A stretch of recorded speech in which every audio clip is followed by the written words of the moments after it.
Hi guys, this is Jamie. I want to welcome you to my channel today. Today I wanted to do something that was requested that I show on video in like real-time speed, kind of just showing a technique that I used when I did the speed coloring, when I colored the witch.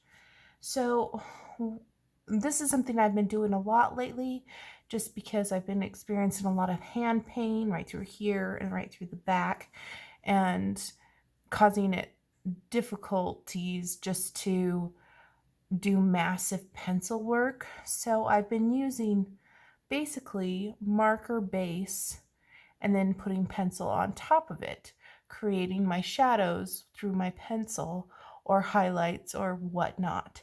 And I pulled this page. It's not a very big page. I'm not going to finish it or anything. I just want to show you guys how you guys can do that using alcohol markers and water-based markers. Alcohol markers are great for blending and doing different things, but many times you have double-sided books and you cannot use them or they bleed through on your other side. And then you're a bummer because you want to use a marker but you can't, type of a thing. So I also want to show you you can use a water-based marker, and I'm going to just use like Crayola Supertips, which are very affordable and are water-based. But if you have like a Tombow dual brush pens, those are water-based too. You could use those. There are lots of water-based markers out there. I think even like your typical Crayola markers, the ones that you give your kids, you can use those if you wanted to. And everyone knows your alcohol marker kind of looks, this is a black one, but these are like alcohol markers that you can get. These are more affordable brands, but brands that people are familiar with are like CaliArt and Ohuhu and things like that. There is also water-based markers that look like this.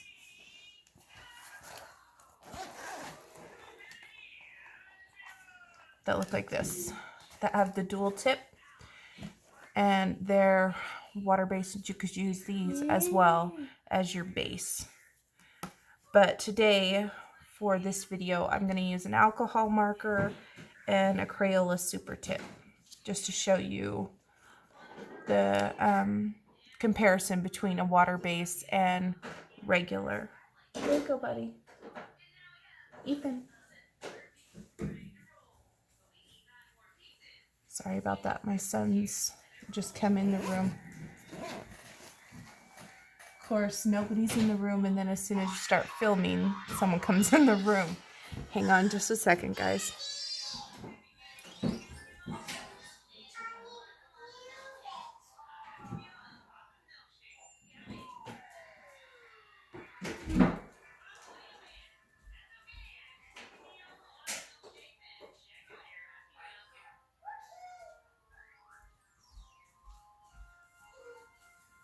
Alright, so what I want to do is work on this beehive. I'm going to zoom up here, see if that makes it, of course it makes it blurry, but see if I can refocus the camera.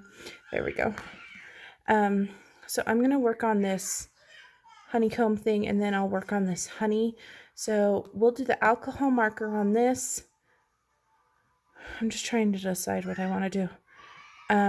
I'll use one on this and one on something else, but you'll clearly see, and I'll make sure to let you know which one I'm using on which. Let me just find a base color for our honeycomb.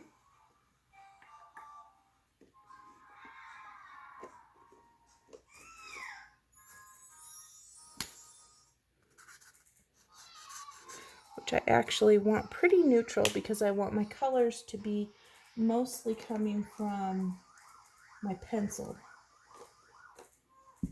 So I'm looking for like kind of like a skin color. That will work. And I have a piece of cardstock that I've used as a blotter paper behind this particular page. And if you're wondering what book this is Dreamlings 3, or sorry, Dreamlings 2 by Edwina McNamee. So I'm going to use this Spectrum Noir, and this is an alcohol marker, and I'm going to use my chisel tip, and I am just going to color this whole top with my chisel. And as you can see, it's not super dark, it's pretty much like a skin tone.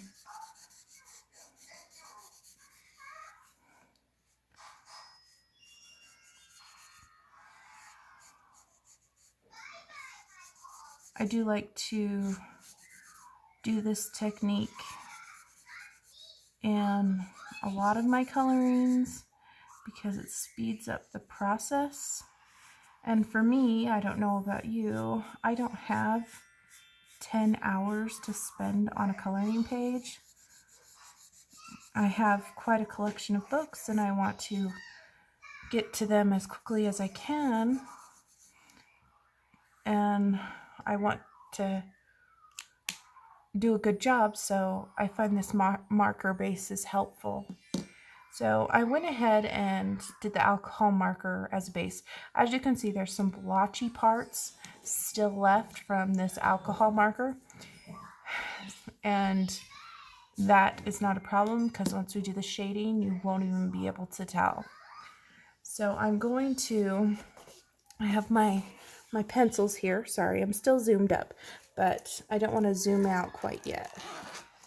And the pencils that I'm using for this video is my Colleen colored pencils, just because they happen to be on my desk. No real reason. And I'm just doing basically the basics here.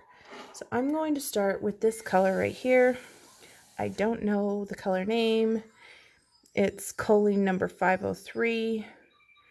So I'm just going to start shading. And what's nice about this particular picture, she's giving you lines of where the darker areas should be. And I just start shading from the sides here. So obviously this is going to be darker right here.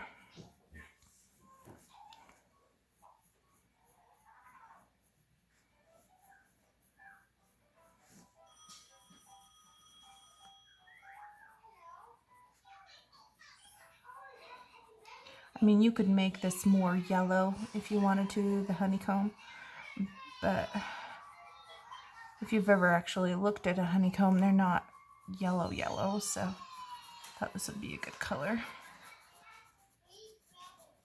So I'm basically just shading where she's provided the lines.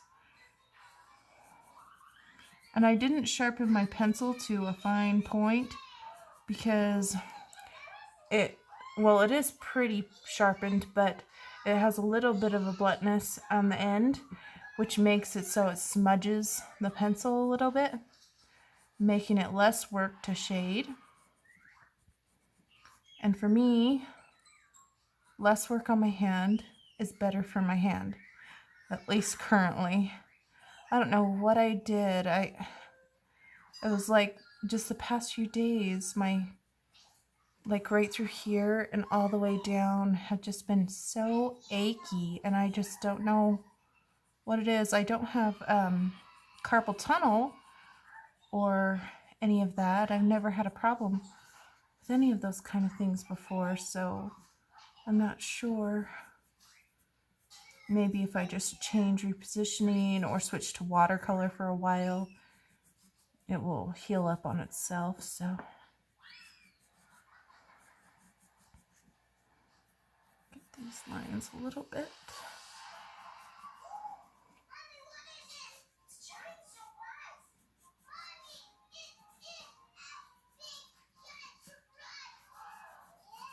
Almost looks like an ice cream cone topper. I used to color in this book just for like just for fun, like all my other coloring books. But then it became my media practice book because it was so easily accessible. A little bit of shadow to where this window is. Not much, just a little. And you could leave it like that and it looks pretty good, but I'm going to add a little more darker. Let me just pull this one, just Colleen 507, and I'm just going to go to the ends here and make them just a little tad bit darker. Really not adding too much pressure. I think one of the problems when using pencils and getting hand pain is you think, oh, I need to push down on my pencil to put more color on my paper. If you want your pencil to be darker, just go to the next darker shade of pencil. It will save your hand so much. I've learned that the hard way.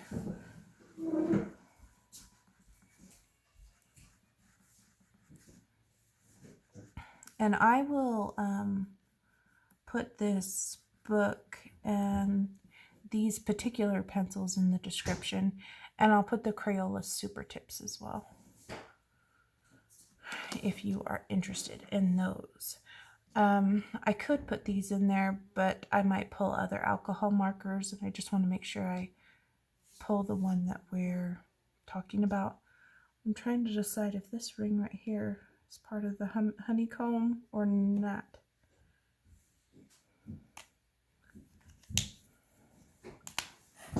I'm going to just assume it is.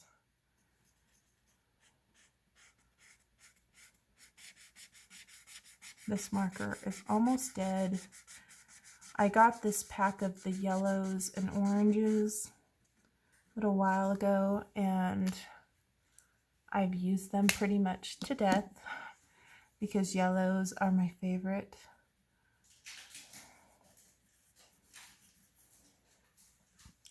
I really need to get more just yellow markers.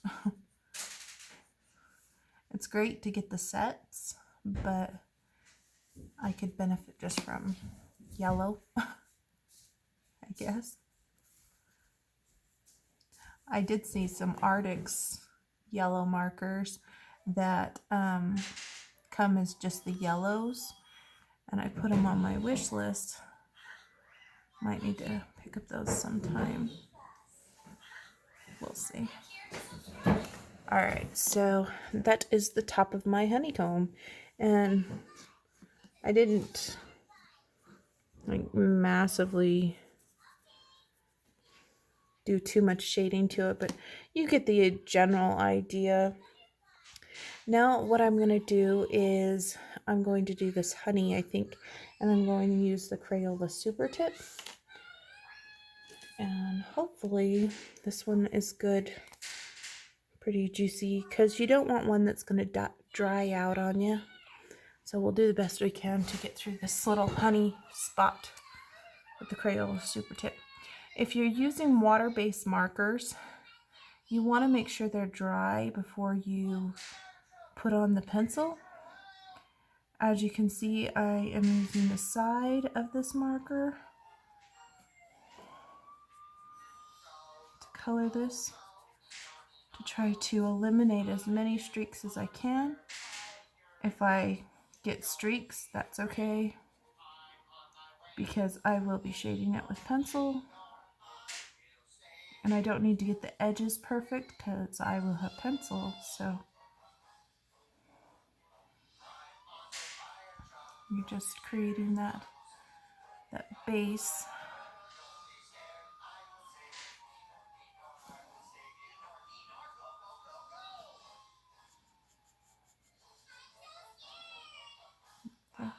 Honey.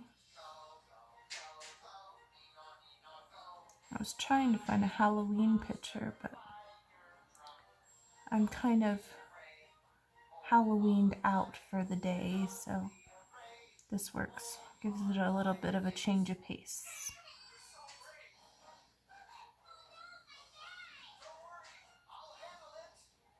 All right. So basically,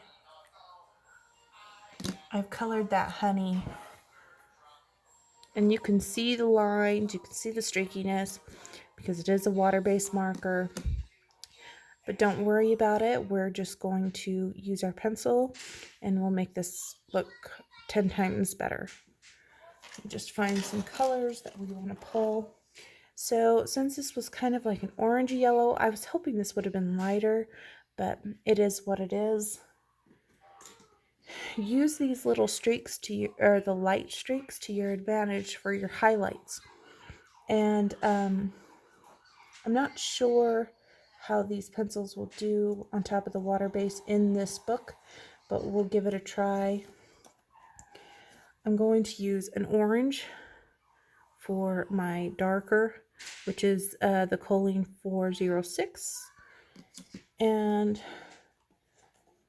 if I can go in with light, I will pull this light yellow on top of it if I can. We'll see if it allows me to get in there to do that. I don't want to actually add any actual yellow because this is more of a golden color like honey should be. So we're going to go ahead and start. Hopefully this is dry enough I can. Yeah, it's dry enough. It'll be okay.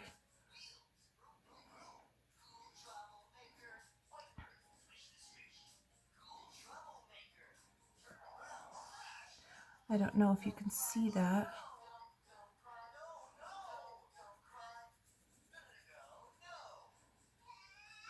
But I'm going over the top of it.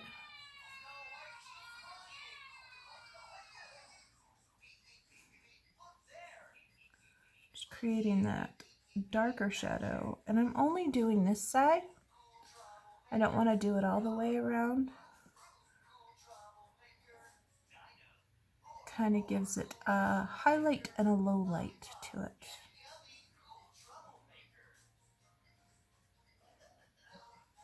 I could go in with another color darker, and if I was to go in with another color darker, I'd probably choose a red instead of a brown to give more of a richness to the picture.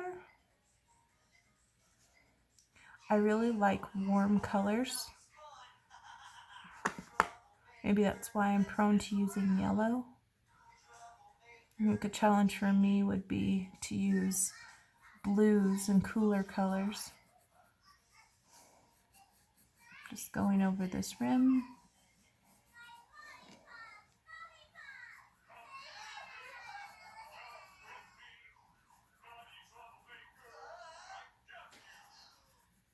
I'm going dark and then I fade out to light.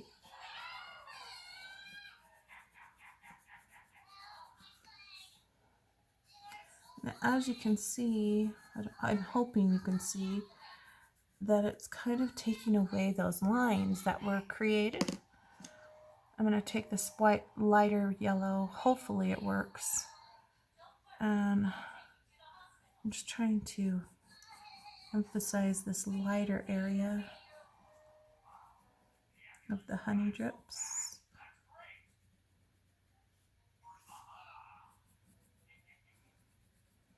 It's there, but it's very, very faint. If you were using like a Prismacolor, it would definitely show up. But I'm just going to use these because they're out. So.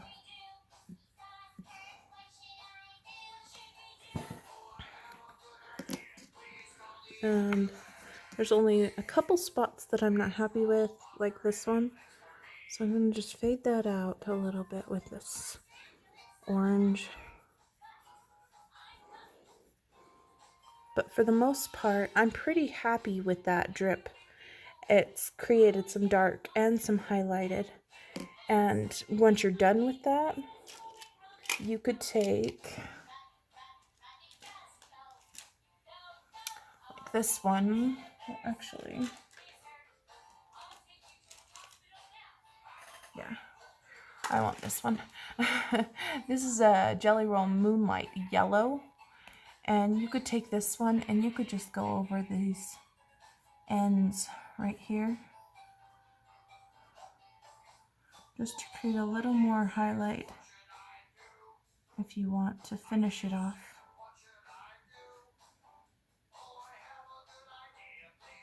You wouldn't want to use white because you still want to keep it pretty golden looking. If you wanted this to be, say, more brown, take a brown. Just go over that darker edge. I think I dipped my finger right into that wet jelly roll, but that's okay.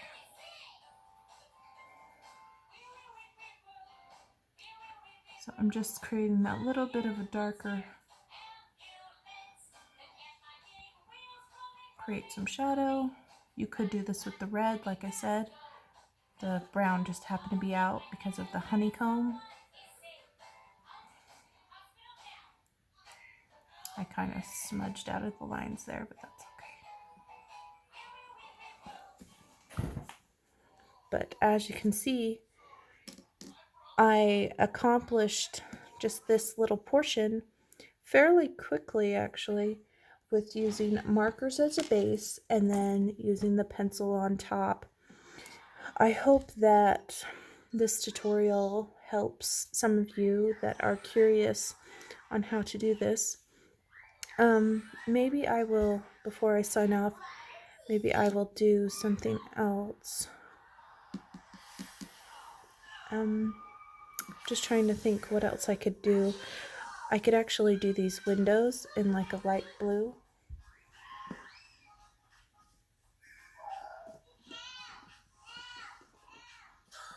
Let me just find the marker I'm looking for. It's a blue-gray marker. Might not be able to find it. So I'm just going to use this cool gray number 2, and I'm going to color in these little windows.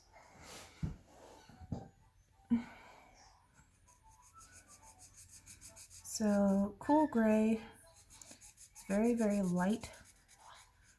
If you have clouds on a page, or if you want something to be white, say a ghost, use this cool gray color, and you can use your pencil, like your light blue pencil, to create the shadowing, but it give it the appearance of a white sheet or a white cloud.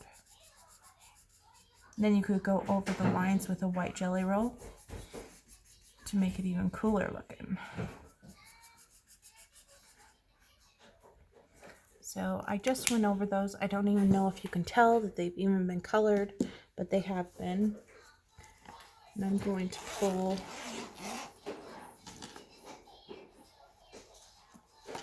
a blue. So this is a light blue. This is my Colleen 302. And I'm just going to go on the side here, go dark, fade it in lightly. Side, fade it in. I don't want to go too much because I want to give the appearance of glass. I'm not an expert. I just do with what works for me. I've seen people do some amazing things.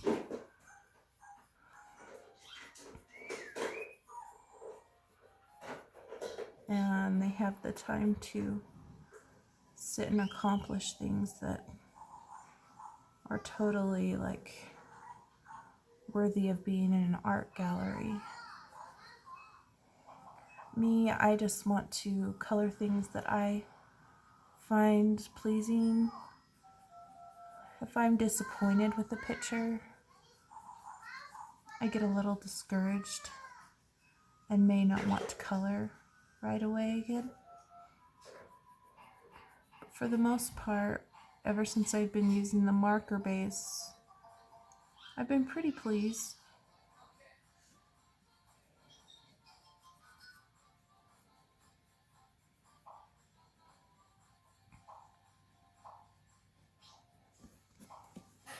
there you go. So as you can see, I just hit the blue just on the sides pretty much, and then faded it into the middle, and it gave a nice little glass window look.